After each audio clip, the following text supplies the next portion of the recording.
Bueno, yo tengo que decir que para mí es, por un lado, un privilegio el poder presentar este trabajo de Guillermo Lustó, que es el devenir de la democracia en América. Por otro lado, es uno de esos compromisos que casi si no fuera por sentimiento de deber y por amistad eludiría. Y eludiría por la sencilla razón de que yo me siento incómodo cuando estoy presentando un trabajo de una persona que creo que conoce mucho mejor el tema de lo que yo lo pueda conocer. Y en este sentido, uno casi da un voto de confianza desde el principio e incluso tiene un cierto pudor a la hora de poder equivocarse o patinar precisamente por la calidad de la persona que ha escrito el trabajo.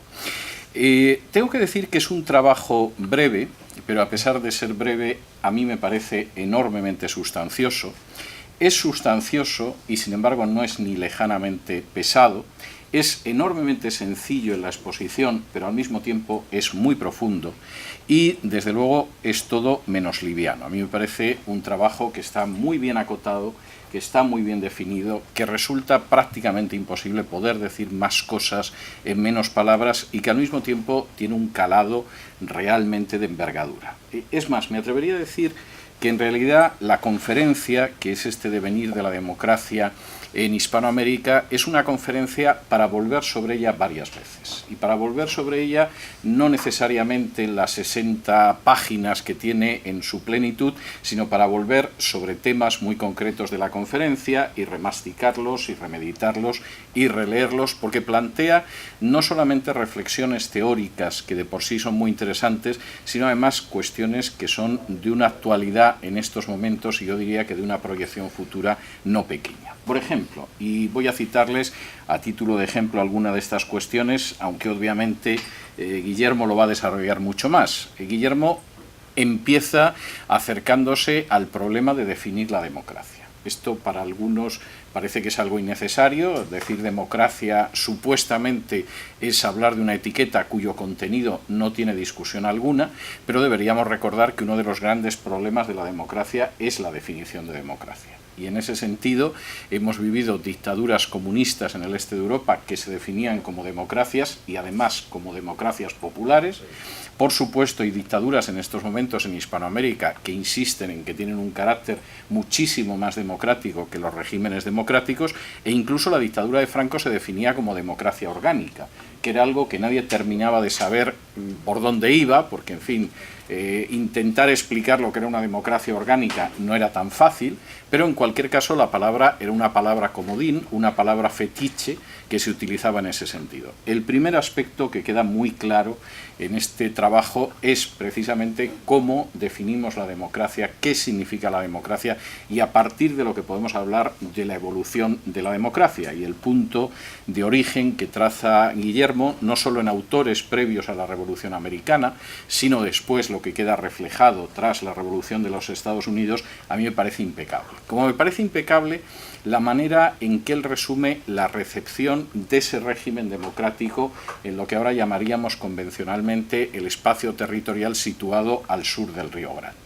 que efectivamente a partir de la a partir de la emancipación de España, empezando además por Argentina, intenta en muchos casos reproducir el modelo del norte, pero no cabe la menor duda de que el modelo del norte no se puede decir que lo hayan reproducido en cuanto a éxito, duración y estabilidad, como ha sucedido en el caso de los Estados Unidos. Y posiblemente esa es una de las cuestiones sobre las que se puede reflexionar más y algunas de las páginas, a mi juicio, más interesantes de este trabajo, el intentar ver por qué a partir de un río hacia arriba ese modelo democrático ha funcionado y ha funcionado con todos los matices que se quiera poner de manera muy impecable, mientras que al sur realmente ese funcionamiento no ha sido por regla general tan óptimo. Analiza también, y a mí esto me parece enormemente interesante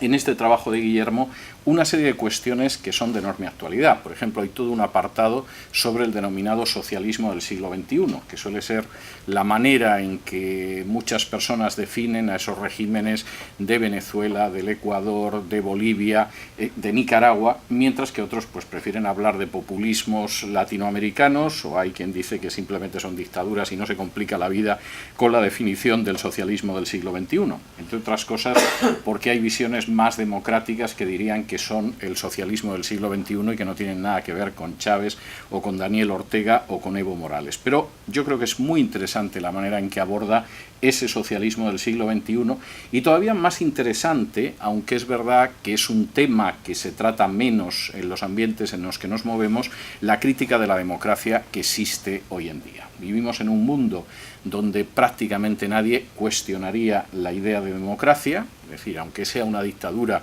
la insistencia en que es una democracia, además una democracia mucho más perfecta y más popular y más legítima que lo que es el modelo de democracia liberal, pero al mismo tiempo sí existe algún modelo que cuestiona radicalmente esa visión de la democracia, que no considera que la democracia sea el sistema hacia que hay que tender y que además teoriza precisamente en ese caso. Guillermo menciona muy acertadamente el caso chino, porque efectivamente los chinos están convencidos de que la democracia es un desastre. Es dudoso que hayan leído a Jenofonte o que hayan leído a Platón o a cualquiera de los filósofos griegos del siglo V a.C., pero las críticas que entonces se realizaron contra la primera democracia de la historia, que fue Atenas, son exactamente las mismas que repiten, insisto, no creo que la influencia sea platónica, los teóricos del pensamiento político en China a día de hoy. La democracia es un sistema donde hasta el más estúpido puede llegar a presidente, donde no hay una preferencia de la preparación de las personas ni de los mejores, sino todo lo contrario. A veces lo que se da es una selección de alguna manera a la inversa de la selección que tendría que haber, donde además los medios de comunicación mienten y manipulan, se podría añadir mienten, manipulan y se equivocan en las encuestas, sobre todo en los últimos tiempos, y de alguna manera esa visión de la democracia pues es despreciada como algo indeseable. Y creo que es un acierto que, aunque este libro está tratando fundamentalmente la cuestión de la democracia y de Hispanoamérica, sin embargo al mismo tiempo puede hacer referencia a la crítica de la democracia que existe hoy en día, que puede parecer que nos pilla muy de trasmano en cuanto a lo que pueden ser otros análisis, pero que tiene un enorme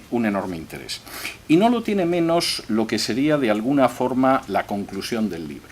y es hacia dónde va a evolucionar en el futuro la situación que se está viviendo en estos momentos y sobre todo hacia dónde va a evolucionar en términos de lo que son los sistemas democráticos. Y ahí Guillermo se detiene en algunos aspectos que a mí me parecen enormemente interesantes. Desde la idea, y es interesante porque aparece en un libro que ha sido muy controvertido en los últimos años, el libro Homo Sapiens, de que efectivamente los seres humanos no conocen nada más que a un número limitado de personas a lo largo de su vida y para pasar de ese número limitado tienen que construir algún tipo de relato que los una. Es decir, en la tribu se supone que más de 150, 200 personas no es fácil que conozcamos con cierta profundidad, pero podemos tender hacia unidades mayores de carácter político-social simplemente porque creemos en mitos comunes. La persona que va a un mitin político, a una reunión religiosa, incluso me atrevería a decir un partido de fútbol, en última instancia está unido con muchos más precisamente porque cree en mitos comunes. No estoy muy seguro de que me haya convencido esa tesis, pero la verdad es que creo que Guillermo sí la utiliza con bastante maestría para hablar de cómo puede existir, igual que supuestamente esos mitos comunes permitieron en un momento de nuestra antigua historia que pasáramos del clan a las ciudades, pues puede en un momento determinado quizá permitir que los sistemas se democraticen más y que encontremos objetivos comunes que vayan más allá de las divisiones políticas. Y reconozco que este es un tema, vamos, para dedicarle una monografía y estar hablando horas y horas, y es uno de esos temas que me hace pensar que este libro se puede releer y remasticar y remeditar una y otra vez. Pero también aborda otro tema que yo creo que es un tema indiscutible desde finales del siglo XVIII, y es el del papel de los intelectuales precisamente en el relato y en el discurso democrático. ¿Qué papel finalmente van a tener a estos inicios del siglo XXI en el futuro hispanoamericano los intelectuales? ¿Cómo van a actuar? ¿Cómo van a poder servir para el bien común o, por el contrario, cómo se pueden llegar a perder en otro tipo de cuestiones? Y en ese sentido es enormemente interesante cómo Guillermo consigue conjugar lo que es un análisis, a mi juicio, muy bien sopesado, muy bien documentado y muy sólido del pasado,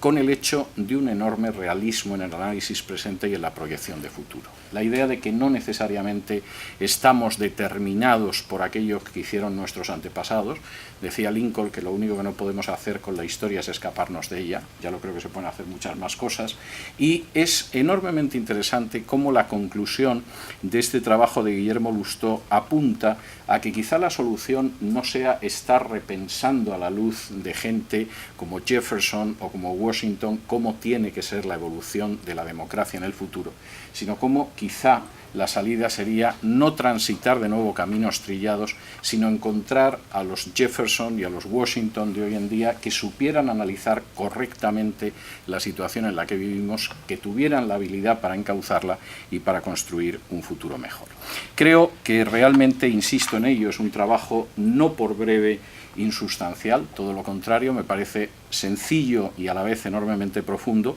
y además me parece que es un cañamazo excelente para enhebrar temas de discusión, temas de reflexión y temas de acción. De modo que muchísimas gracias y sobre todo muchísimas felicitaciones a ti, Guillermo, por esta publicación del devenir de la democracia en América.